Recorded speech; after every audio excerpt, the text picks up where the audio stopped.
Hello YouTube artist, I'm Kelly Hernig and welcome to In the Studio. I have finished my 100 days of words and things, and I have to tell you, I got off to a good start, then I got a little rough in the middle, but I finished with gusto and I really loved the journey that I went on. I'm going to give you a flip through first so that you can see all 100 items. And remember that I was painting one thing a day. So just maybe one of this, maybe the big leaf, nothing more. It took me about 5 minutes, 10 minutes at the most. I think some of the lettering might have taken me about 15 minutes, but not a lot. Let's get into my 100 things. Are you ready? Ready, set, go? Here we go. The pencil was number 1. The ready, set, go was number 2. The leaf was number 3. The little penguin up here was number 4. The big penguin here was number 5. Number 6 is this little charm. Number 7 is the heart. Number 8 is this piece of paper. Number 9 is this little berry. Number 10 is this paper clip with the fabric on it. Number 11 is this piece of paper. Number 12 is the marble. Number 13 is the leaf. Number 14 is the F. Number 15 is the rose hips. Number 16 is the rabbit. Number 17 is this big circle, the color stories. Number 18 is the leaf. Number 19 are these two things. Number 20 are these two things. 21 is the die. 22 is the little bee skep and the little bees. 23 is the box and the branches. 24 is the zebra. 25 is this little marble and this duck. 26 is the leaf. 27 is the O. 28 is the pencil. 29 is the word curious. 30 is this little branch and the stump. 31 is the egg. 32 is this turtle. 33 is the ribbon. 34 is this little sunflower card. 35 are these 3 yellow little flowers. 36 is the heart. 37 is the envelope. 38 is the U. 39 is the writing, Beauty and the Broken. 40 is the leaf. 41 is the fox. I had to look for him. 42 is the little ladybug. 43 is this green tag. 44 is the little nail. 45 is this lotto card. 46 is this little circle with all this little stuff. 47 is the N. 48 is the leaf. 49 is the little Ghibli character. 50 is the little bird on top. 51 is the 2. 52 is the marble. 53 is this little color chart. 54 is the pear. 55 is the little chick. 56 is the word encourage. 57 is the little hippo on this swing. 58 is this big leaf. 59 is the letter D. 60 is the star. 61 are the mushrooms. 62 is the little deer. 63 are these little cards here. 64 is this big blue card. 65 is this hose nozzle. 66 is the pencil. 67 is this little hex nut. 68 are the branches and the leaves. 69 is the big unfold flag. 70 is the billiards ball. 71 is the paper crane. 72 is the leaf. 73 is this little box. 74 is the word ease. 75 is the rabbit. 76 is the berries. 77 is the bird card. 78 is this little piece of paper here. 79 is the whistle. 80 is this little flash card in the back. 81 is the cup. 82 is the chick, the egg, and the little grass. 83 are the money plant leaves. 84 is the word rooted. 85 is this little duck. 86 is the snail. 87 is this charm. 88 is this charm. 89 is the little crayon. 90 is this big piece of paper. 91 is the house. 92 is these 3 paint brushes. 93 is this little tab. 94 is this cup. 95 is the mushroom. 96 is the grasses. 97 is this little metal box. 98 is the rabbit. 99 is the word delightful. And 100 is these 3 marbles. And that is my 100 items. I love that I included words. I love that the colors, as you saw, they kind of morphed and changed as they went. I got a little more neutral towards the end, but I also discovered several colors that I really love from my palette that I didn't know that it made. Like, I love this kind of blue here. I like this pink color. There's a green in here that I absolutely love. There it is. This green that I made for the nozzle has become one of my favorites. And in fact, I love it so much, I'm gonna make a half pan of it. And so you can see that it's just a lot went through my head. This was where I was stumbling. This was where I kind of hit a rough patch in the design because of all the little tiny elements that are here.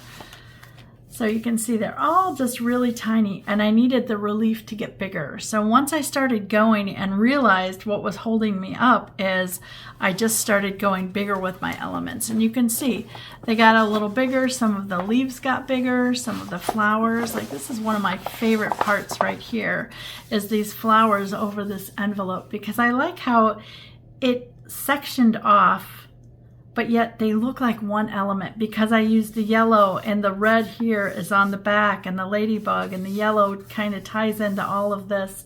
So it gave me a really beautiful little setting. I love that. I love the longness of this leaf and how it kind of tucked the fox under it. I think that that was really fun, that I put it long ways instead of standing it up or making it have a little more presence in a different way. I had a lot of fun. This was a new little character that I found, and he made me smile when I was painting him.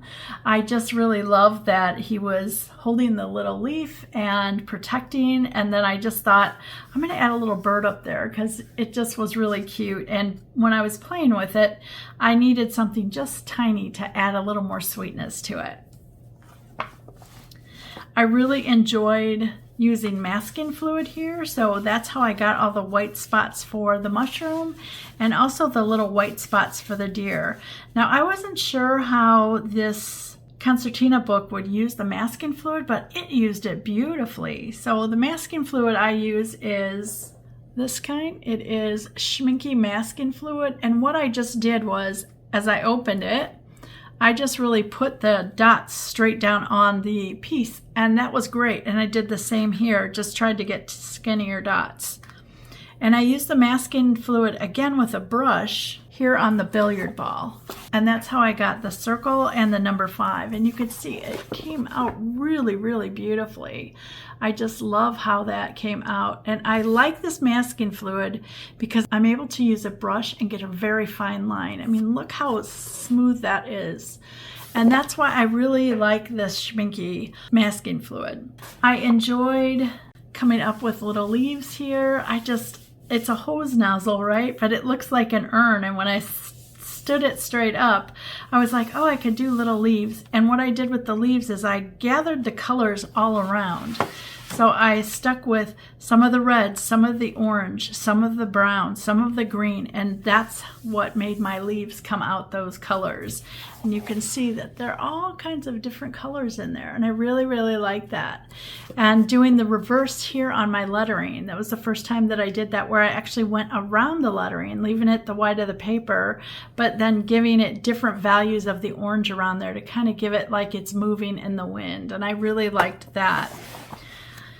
I loved, again, this was the green color that I found from the nozzle, and I wanted to do a leaf in that. And you'll see throughout now, I'm using that green everywhere.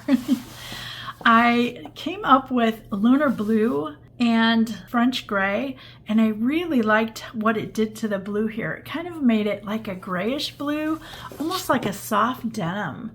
Look at the coloration of that. And I really, really like the softness of it. You know, lunar blue is a granulating color, but I wanted it to be softer feeling, but it still gave me a little bit of granulation, which I loved.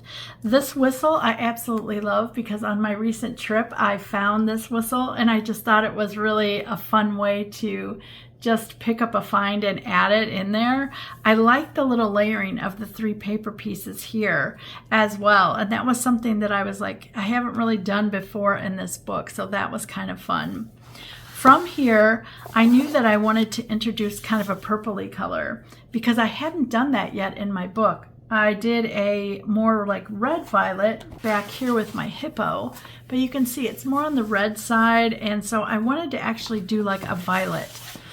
So when I was playing around with the colors, I tried to get a soft mix because I wanted these to look like money plants. Money plants are almost like a dirty white. So I thought the little violet color would be really nice in that. And I like the way carrying over the blue here from the bird to the snail to the egg, and then just kind of letting it show up in some of the leaves as well. And you can see I mixed a little bit of the lunar blue and a little bit of my Sleeping Beauty in here along with the strawberry velvet. And I want you to see the granulation on that leaf. Do you see where it's kind of separating in colors? And I really, really like that. And you can see by making them look behind one another, I really just did that with values. So I kept the lighter value on top and then deepened behind just to make them stand out a little more. And then this little guy down here, this little rabbit, I wanted to end with the word delight because it is something that has really been connecting me to my painting lately. I find that if I'm not smiling or having fun or using up my little items that I love to collect, it's just not bringing me joy. So I wanted to end with the word delightful because this whole process, even though I got stuck in that one section, towards the end here, I was really smiling a lot and having fun and just putting things together without really overthinking. And to me, that made me relax and just enjoy putting paint to paper, which is one of the reasons that I do this every year, is I just want to create every single day, even if it is for 2 minutes, right? I mean, this little rabbit doesn't take any time at all, really. It was flush him down with one color, add a little darkness, let him dry, and then add the whiskers with a white pen. No time at all.